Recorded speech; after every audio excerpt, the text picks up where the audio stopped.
Da-dun-dun-dun, welcome back, my friends, to BjjBrick Quick. This is your quick jiu-jitsu podcast. My name is Byron, and today we're talking about not wanting to get promoted due to an upcoming tournament. This might be you, it might be somebody you're coaching, it might be a teammate. This is fairly common, I think, with the people who compete.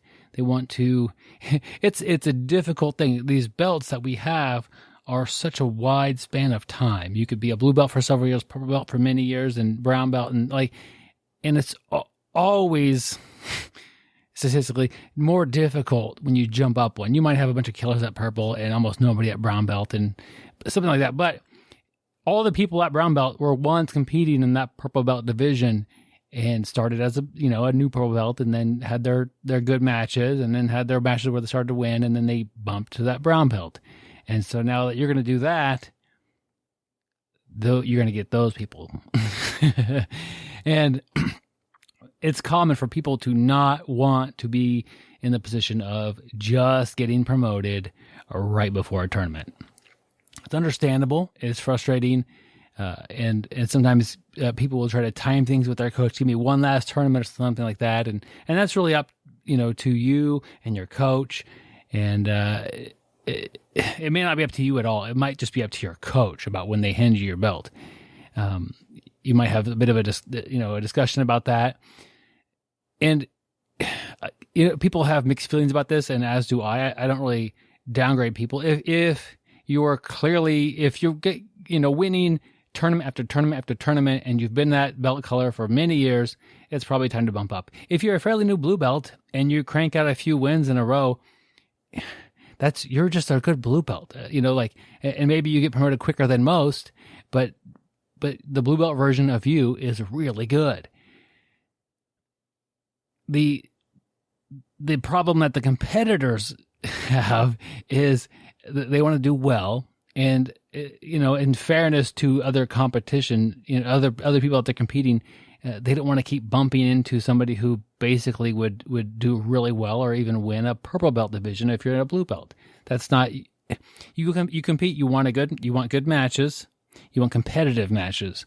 And if somebody is not competing for those reasons, it makes it more difficult to have a good quality tournament. If you're competing to bring home a medal, that's a little different as far, get that gold every time. One of the big benefits of competing is getting better, is getting a match against somebody who you don't know, who also doesn't know you, and getting that time to see how your game matches up with them. And when given the opportunity to compete against a higher belt level, you'll probably learn more, and you might not do as well. And that's a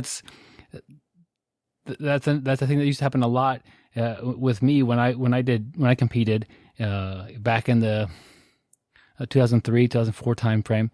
There weren't enough competitors, and so they would say, okay, white belts, you guys go. Blue and purple are in a division, and everybody else is higher. Or sometimes they even lump purple together with the brown and black, and that's just how it was. And now there's more people competing, and it's a little bit easier to get more even matchups. But at the end of the day, you're a martial artist. Your main goal is for growth. It's not to bring home a gold. It's to become a better, more competent, more experienced martial artist. If you get a chance to get a gold medal at blue belt or bronze medal at purple belt,